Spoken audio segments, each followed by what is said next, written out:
So it looks like the area is what? Or 9 inches squared, right? Okay, to be accurate on it. So we're looking at it that the area is 9 inches squared. Okay, what else?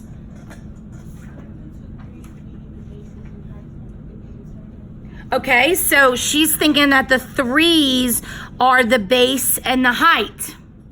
Does that tie into what Nick thought? Yes, because he's thinking all of this is the area, and then you have 3 by 3, which gives you the 9. Because what shape do you see? A square. So because you know it's a square, because it has the 90-degree angle, and why else is it a square? What? All sides are equal. So that means that the sides that are parallel to each other, if this is 3, what is this? 3. And if this is 3, what is this? 3. Okay? So we know that this is a square. What if you have another square that looks like this? Could you determine the side length? 4. What would be this one? 4. Notice that I'm assuming that you realize that that's the area of the inside of it, okay? What about this one? So basically what you're doing is you're thinking of what number multiplied by itself forms the area of the square. Because we know that it has a 90-degree angle and sides that are the same, we know that there is a whole number when it's multiplied by itself will give us the area, correct? But that only happens when we have what shape? A square. So we call this situation perfect squares. How many do we have? 3. Well, let's think about it. 1 times 1. 1. That's a square. 2 times 2. 4. There's another perfect square. 3 times 3. 9. There's another perfect square. Right? 4 by 4. 16. There's another one. 5 by 5. How long could I do that? Forever. But is there any numbers between 1 and 2? Or say 4 and 5? Oh, 4.5. Oh, decimals and fractions. But are they perfect? No. So today we're only looking at the numbers that form a perfect square.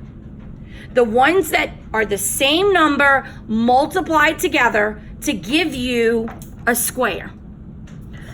Let me give you another one. 100. 10 by 10. Okay? Those are perfect squares. Okay, so now I'm going to give you a cheat sheet because it's important that you have some type of reference tool to use when you need to look at some of these perfect squares. And I'm going to show it to you right now so you can reference it in your notebook. And if you notice, there's a symbol. Because when we're dealing with perfect squares, you need to figure out sometimes the root. So, let's pick a perfect, give me a perfect square. 16 is a perfect square, right? All right, so here's our perfect square. If I wanted to find the root, and I think of like a plant, right? The first thing that grows from the seed is the root. It's the basis of the plant, right? It keeps it strong. It holds it in the dirt so that it can grow big. The root of the square is what makes the 16. What makes the 16? The 4 does. So this is the square root. Okay? So the 4 is the root of 16. Now we need a symbol to recognize that. And that is what we call the radical. The radical looks like a division symbol, but it's not. A division symbol looks like this. A radical looks like this. See the difference? And all the radical is notation for square root. See the word in your learning target? Notation. All that symbol does is say, hey, what is the root of 16? Oh, that's 4. Because 4 by 4 is 16. So what about the square root of 49? 7. Ooh, he was real quick. Why is he real quick to shout out 7? It's a multiplication fact. So, 7. All right, what about 169? Here's the problem. We don't know our multiplication facts after what, 11 or 12? So that is why we have the cheat sheet. The recommendation is that you learn to about 15 or 20 and memorize them, because you want to recognize them when you're doing math problems. Okay? So here comes the cheat sheet. You can put it in your interactive notebook either by stapling it or gluing it as a half sheet, whatever you want to do.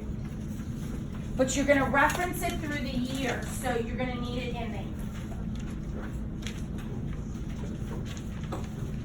You're going to need it tonight. You're going to need it today.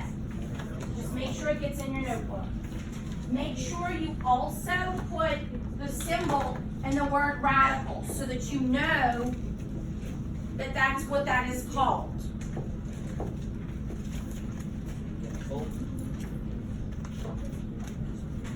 You could glue it in, you could staple it in. Some people prefer stapling it.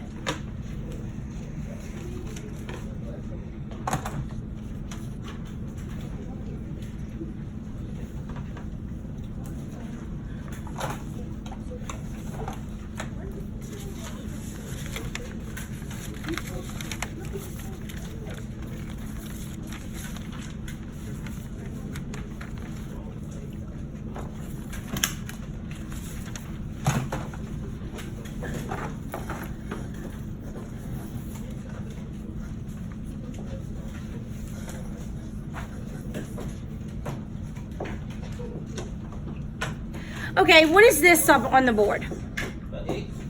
An X. And thank you. You're going to get used to writing them like this because this is an algebraic X. And the reason it's written like this is because you don't want it to look like a normal X, which could be mistaken for multiplication. So because it's an algebraic X, what is it called in algebra? Algebra X. Well, that's close. Good guess. Super X.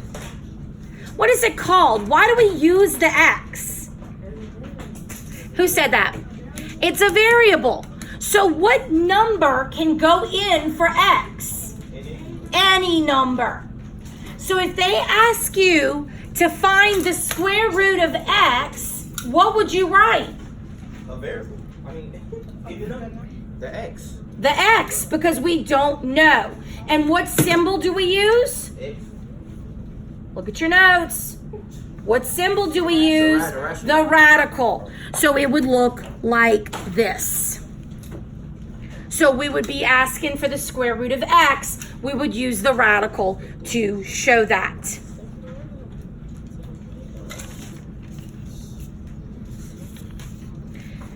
All right. So now let's go into some more model practice. Go to Eureka. It's lesson 2, module 7. And let's look at how we can model this correctly with our notation of the radical. So look at number 1. Don't get caught up on how they word it. Okay? So you just got to get used to the way that it's written in the question. So number 1 says determine the positive square root of 81 if it exists. So I want to know the square root of 81. What is it?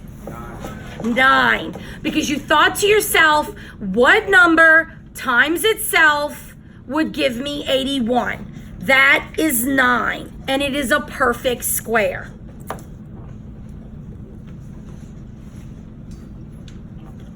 Okay, let's go to number 2. Square root of 225. 15. I like the way you use the foldable, and we know that that's accurate because it is a perfect square. Wait a minute, I have a question for you. What if I asked you for the square root of 224? It wouldn't be It would not be a perfect square. Maybe a rectangle, right? Do you see the difference? Do you think we're gonna have to learn about the numbers that are not perfect? Yes. Look at Wednesday. Rational and irrational. Rational numbers, guys, those are perfect squares. Irrational may have to do with the imperfect squares. So yes, we're going to learn the difference between both. What about number 3? The square root of negative 36. So your first thought is it could be negative 6. Let's draw a square. Negative 6 times negative 6. What would the area be? Ooh, that would be positive 36 because the two negatives make a positive. So does that work? No. So it is not existing.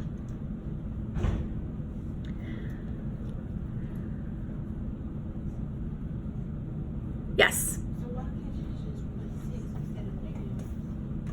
Because you need to create this radical. So what two numbers multiplied by themselves gives you negative 36? Negative 6 and negative 36. I mean positive 6. See, you need a positive and a negative. But if you put that onto a square, that two negatives make a positive. Well, what if I did this? Is that a square? No, these are two different measurements, aren't they? 6 and negative 6 are two completely different numbers. So you can't make it negative 36. I'm jumping to May, but you're going to learn that the radical can never be negative. That's what we call an imaginary number. And it's a more advanced piece of math, and we'll learn about that after quadratics in the spring. What about number 4, the square root of 49? 7, very good. So let's have a little bit of a discussion here.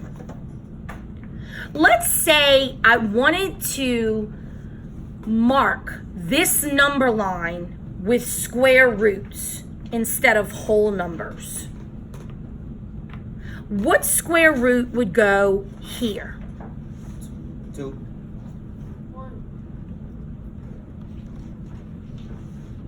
Oh, 16. 16. See how you had to kind of think about that for a second? Because the square root of 16 is the exact same thing as the whole number 4. Because 4 times 4 is 16. What would be the radical for 3? Square root of 9.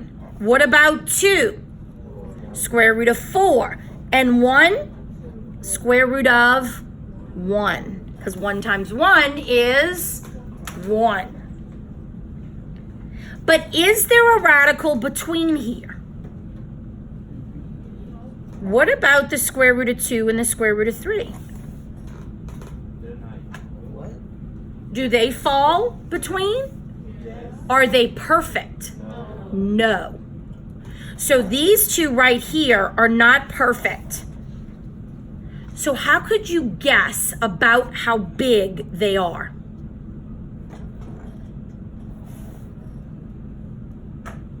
So think about that. Square root of 4 is 2. Square root of 3 is a little bit less. So how much do you think the square root of 3 is? Maybe 1.75? almost there, right? What about if I asked you for the square root of 15?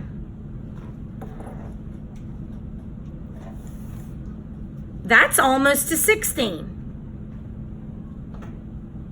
16 is 4.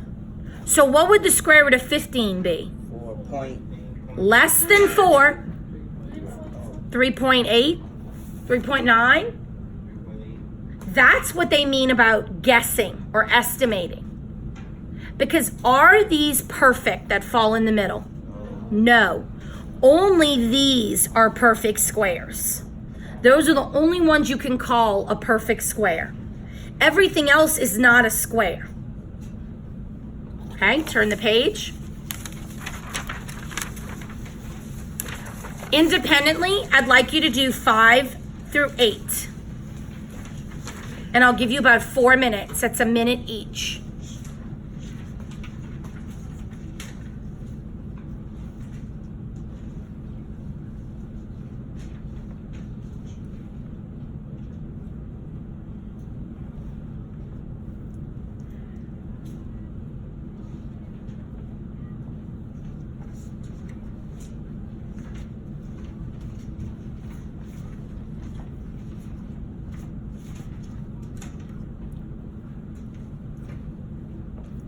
I see some people using their notebook. That's exactly what you should be doing.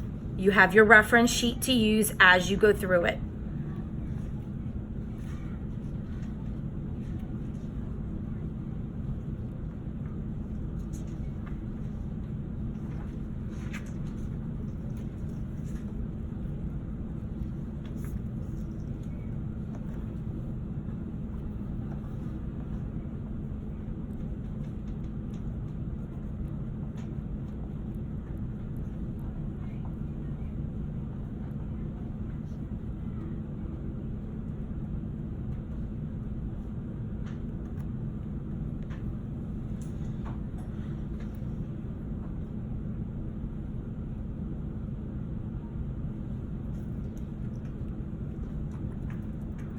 Most people have at least half done at this point.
Okay, so look at number 5. Square root of 49, is that a perfect square? Yes. Yes. So therefore, square root of 49 equals 7. Very good. What about number 6? No. No, it is not a perfect square.